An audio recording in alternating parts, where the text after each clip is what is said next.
नमस्ते गुरुजी, जय गुरुजी संगत जी। आज फिर से हम दिव्य आभा का दूसरा चैप्टर पढ़ेंगे, सेकंड अध्याय। और ये सत्संग है न्यायाधीश अमरवीर सिंह गिल अंकल का, जो कि चंडीगढ़ को बिलोंग करते हैं। तो मैं बिना वक्त को ज़ाया करते हुए एक बार मंत्र जाप करके फिर इसका पठन शुरू करती हूँ। ओम नमः शिवाय, शिव जी सदा सहाय। ओम नमः शिवाय, गुरु जी सदा सहाय। जय गुरु जी। उनमें शिव ज्योत का वास है। मैं गुरु जी के संपर्क में 1986 में आया। उनके भीतर शिव ज्योत का वास है।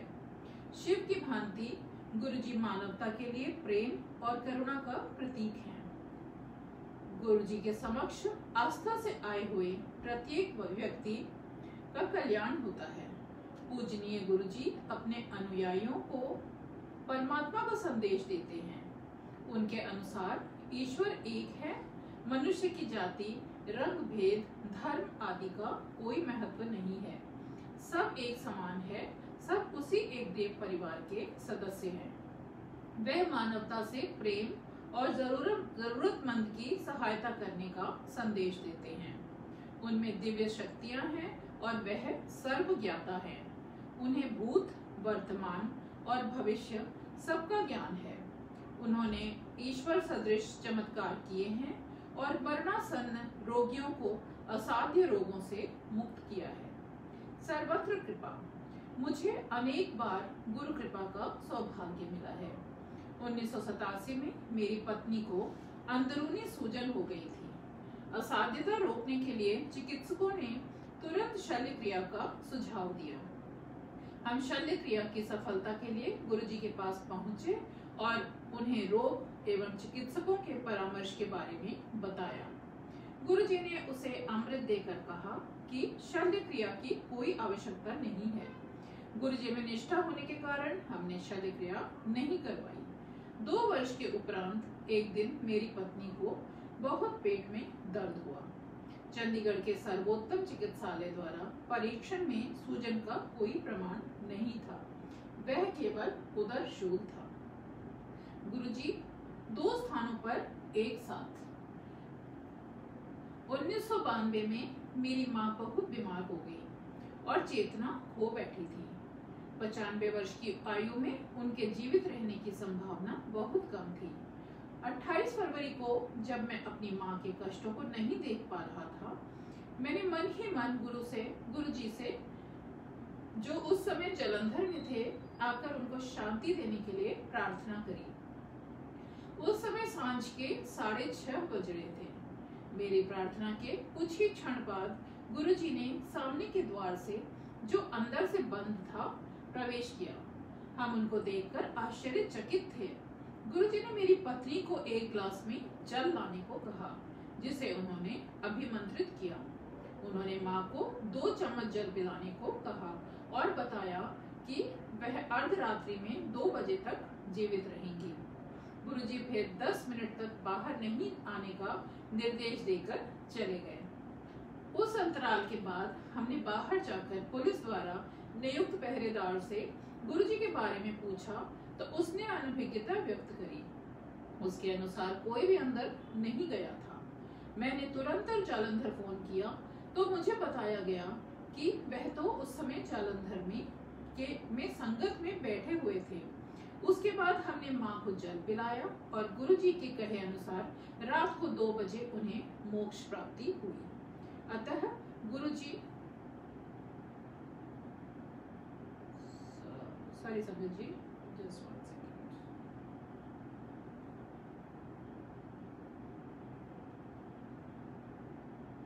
अतः गुरुजी एक ही स्थान पर एक ही समय 2 स्थानों पर थे, जालंधर में संगत में और हमारे घर पर।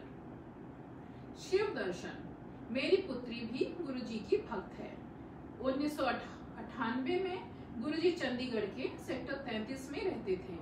जब मेरी बेटी गुरुजी से प्रार्थना करती थी, तब वह शिव दर्शन की कामना करती थी। एक दिन प्रातः उठने पर अपने कक्ष में गुरुजी के सब चित्र शिव रूप में परिवर्तित हुए देखकर वह चकित रह गई। अतिथि कक्ष में प्रवेश करने पर उसने कालीन पर शिव को गुरुजी के चित्र के निकट बैठे हुए देखा। उस समय उसने हमें दर्शन होने के समाचार नहीं सुनाए। संध्या को हम गुरुजी के दर्शन के लिए गए। गुरुजी के निकट जाने पर उसे गुरुजी की मुखाकृति के चारों ओर अद्वितीय प्रकाश दिखाई दिया और वह उसकी प्रबलता सहन नहीं कर पाई। यह देख वह मंत्रमुग्ध हो गई और जोर जोर से रोने लगी। उसने गुरुजी में शिव का अनुभव किया था।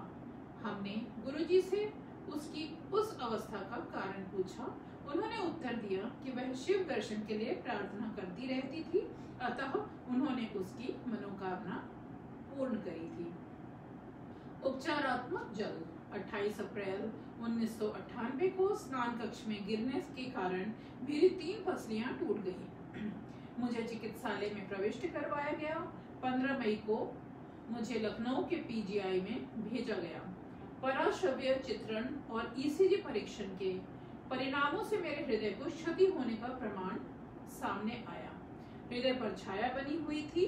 29 मई को मैंने doctor Mahesh Chandra king George medical college में हृदय रोग के विभागाध्यक्ष से परामर्श लिया तो पुनः वही परीक्षण कर उन्होंने भी वही निष्कर्ष सुनाया। 2 जून को मैं गुरुजी के दर्शन हेतु दिल्ली आया।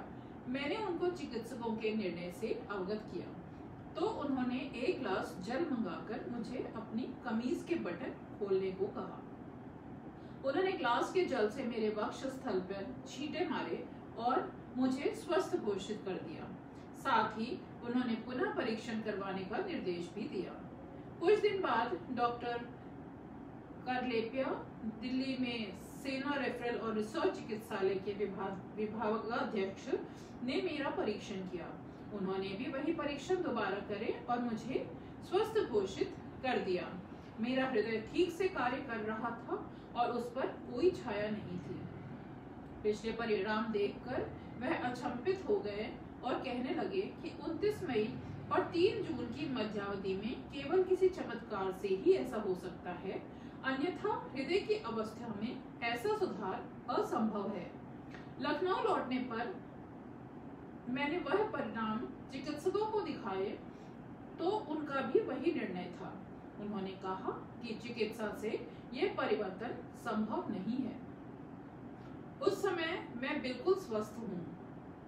उस समय से मैं बिल्कुल स्वस्थ हूँ। ऐसी है गुरुजी की दिव्य शक्ति। कठिन समझौते। चंडीगढ़ के सेक्टर 35 में अपने साले के साथ एक साझा भूखंड था। 1998 में उसकी आधारशिला रखने के लिए मैंने गुरुजी को आमंत्रित किया। उस स्थल पर आने के बाद गुरुजी आधारशिला नहीं रखना चाह रहे थे, पर मेरे आग्रह पर उन्होंने ऐसा कर दिया। गुरुजी ने फिर अचानक एक स्वर्ण मुद्रा प्रकट कर मुझे दी और कहा, यद्यपि मुझे इससे लाभ होगा, साले के साथ आपसी संबंध निर्माण प्रारंभ होने के कुछ ही दिन बाद उसका काम रुक गया और 1 वर्ष बीतने पर ही पुनः आरंभ हो पाया। भवन निर्माण पूर्ण होने पर हमारे संबंध बिगड़ गए और हमने आपस में बातचीत बंद कर दी। भवन के किराए से मुझे अपने हिस्से के 50,000 रुपए मिले, परंतु हमारे आपसी संबंधों में दरार होने के कारण उसे फिर किराए पर नहीं चढ़ा सके। गुरुजी के उस कथन की सत्यता 4 वर्ष बाद सिद्ध हुई। अत्यंत कठिनाई से मैं अपना भाग बेच पाया, पर मुझे लाभ अवश्य मिला। ईंधन बिना यात्राएं। 1989 में मैं पटियाला में जनपद न्यायाधीश था। गुरुजी जालंधर से हमारे पास रहने के लिए आए। उनकी वापसी यात्रा के लिए मैंने अपनी निजी कार के साथ अपने वाहन चालक को भेज दिया। कार में पेट्रोल भरवाने के बाद मैंने उसे आकस्मिक स्थिति में पेट्रोल खरीदने के लिए 300 रुपए और दिए। वापस आने पर वह मार्ग में हुए चमत्कार को बताने के लिए उत्सुक था। उसने बताया कि उसने उन पैसों से पेट्रोल खरीदकर कार में डाल दिया था। एक दिन जब गाड़ी में पेट्रोल नहीं था तो गुरुजी ने उसे कार चलाने को कहा। जब उसने बताया कि पेट्रोल नहीं है और उसके पास पैसे भी नहीं हैं, तो भी गुरुजी ने उसे गाड़ी चलाने को कहा। उसने आज्ञा का पालन किया और गाड़ी चलाई तो उसकी सुई पेट्रोल भरा हुआ दिखा रही थी। वह विश्वास नहीं कर पाया कि गाड़ी बिना पेट्रोल के चल रही है। अगले 5 दिन जब तक वह गुरुजी के साथ रहा और जब भी वह उसमें बैठते, गाड़ी वैसे ही चलती रही। अंतिम दिन गुरुजी ने 100 के 3 नोट प्रकट करके उसे दिए और कहा, यह पेट्रोल खरीदने के लिए दिए गए थे। वाहन चालक करम सिंह यह लिखने के समय पटियाला में जनपद न्यायाधीश के कार्यालय में सेवारत था। कामना पूर्ति। 1987 में मैं रोपड़ में सेवारत था। एक दिन समाचार पत्र में मैंने श्रीमती इंदिरा गांधी का चित्र देखा जिसमें उन्होंने रुद्राक्ष की माला पहनी हुई थी। मैं सोचने लगा, क्या गुरुजी मुझे प्रसाद में एक रुद्राक्ष दे सकते हैं? 2 मास के बाद मैं गुरुजी के दर्शन के लिए जालंधर गया। वह संगत में थे। उन्होंने प्रश्न किया कि मुझे उनसे क्या चाहिए। मैंने उत्तर दिया कि मुझे केवल उनका आशीर्वाद पर्याप्त है। उन्होंने मुझे हाथ बढ़ाने को कहा और मेरा ऐसा करने पर उसमें एक रुद्राक्ष रख दिया। उन्होंने फिर प्रश्न किया कि क्या मुझे यही चाहिए था। उन्होंने 2 माह पहले की मनोकामना पूर्ण कर दी थी। तब से वह रुद्राक्ष मेरे पास ही है। गुरुजी से अकथित कामना भी पूर्ण हो जाती है। पुत्र रक्षा। 1999 में मेरे पुत्र को एक मोटरसाइकिल दुर्घटना में बहुत गहन चोटें आई थी। उसे चंडीगढ़ स्थित मेरे मकान के पहरेदार उठाकर घर तक लाए थे। मैं उस समय लखनऊ में था। वह चिकित्सालय नहीं गया। उसने केवल गुरुजी का चित्र अपने पास रखा और दूध में हल्दी और घी डालकर पी लिया। अगले दिन प्रातः उठने पर उसे पता चला कि उसकी चोटें गंभीर थी। उसके कान से रक्त प्रवाह हुआ था। उसकी गर्दन और मुंह इतना सूज गए थे कि उसे पहचान पाना भी कठिन था। दुर्घटना रात को 11 बजे के आसपास हुई थी और उसे अगले दिन दोपहर को आसपास चिकित्सालय ले जाया गया। चिकित्सक चकित थे कि इतनी देर तक बिना उपचार के वह जीवित कैसे रहा है। उसे तुरंत आकस्मिक कक्ष में ले गए और परीक्षण करने पर पता लगा कि उसके मस्तिष्क में रक्तस्राव था और सिर पर दरार आ गई थी। सौभाग्यवश अंदर की चोट का रक्त प्रवाह कान से हो गया था। चिकित्सक तुरंत शल्य क्रिया करवाने को कह रहे थे, पर उसने अगले दिन दोपहर तक हमारे लखनऊ से लौटने की प्रतीक्षा करी। मार्ग में मैंने गुरुजी से संपर्क स्थापित कर उनको दुर्घटना के बारे में बताया तो उन्होंने अपने आशीर्वाद का आश्वासन दिया। इस अवधि में मेरे पुत्र की निकटता से देखरेख होती रही। गुरुजी की कृपा से उसे शल्य क्रिया की आवश्यकता नहीं हुई, किंतु उसके मुख पर पक्षाघात हो गया। गुरुजी ने एक अभिमंत्रित लोटा भेजा और उसका जल उसको देने को कहा। उसको जल देते ही उसमें सुधार होने लगा।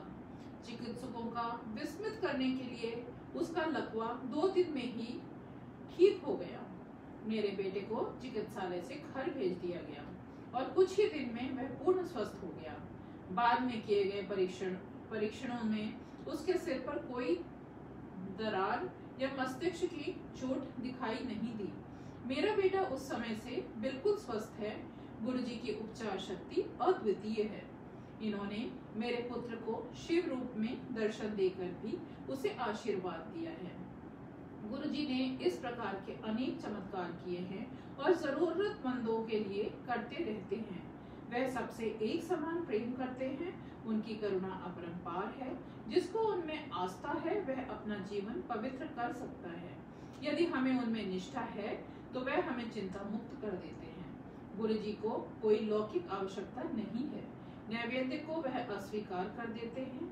उन्हें कोई चाहत भी नहीं है। वह इस पृथ्वी पर हमारे दुख दूर करने आए हैं। आइए गुरुजी में विश्वास कर उनके आशीर्वाद ग्रहण करें। तो संगत जी, ये सत्संग मल्टीपल सत्संग, कई सारे सत्संग का समूह था जो मैंने आज पढ़ा। ये लिखा गया है न्यायाधीश अमरबीर सिंह गिल अंकल जो चंडीगढ़ से हैं, उनका ये सत्संग है। और आपने सुना होगा तो कितने अद्भुत चमत्कार गुरुजी ने करे, किस तरह से बहुत बुरे बुरे एक्सीडेंट्स और जानलेवा बीमारियों तकलीफों से गुरुजी ने मिनटों में लोटा अभिमंत्रित किया और लोटे को पानी या फिर ब्लेसिंग दे के सारी समस्या प्रॉब्लम्स को दूर कर दिया। तो हमारे गुरुजी महाशिव हैं और वो आए ही हमारे जीवन में हमारे कल्याण करने के लिए हैं। और गुरुजी कहते थे कि सत्संग करने वाले का भी कल्याण, सत्संग सुनने वाले का भी कल्याण, मेरी ब्लेसिंग तो दोनों ओर से चलती है। तो आई होप आप लोगों ने भी सत्संग सुन के अपने को ब्लेस किया और गुरुजी की ब्लेसिंग्स पाई। और मैं अब इस कामना से के साथ कि आज की जो भी रीडिंग थी उसमें मुझसे कोई त्रुटि ना हुई हो, अगर हुई है तो मैं गुरुजी से क्षमा चाहती हूँ और आप लोगों से भी मैं माफ़ी मांगती हूँ अगर मुझसे कोई भी गलती हुई हो। आप लोग स्वस्थ रहिए, प्रसन्न रहिए, गुरुजी की ब्लेसिंग्स से उनके अंदर अपनी आस्था बनाए रखिए। जय गुरुजी, शुक्राना गुरुजी। ओम नमः शिवाय, शिवजी सदा सहाय। ओम नमः शिवाय, गुरुजी सदा सहाय। जय गुरुजी।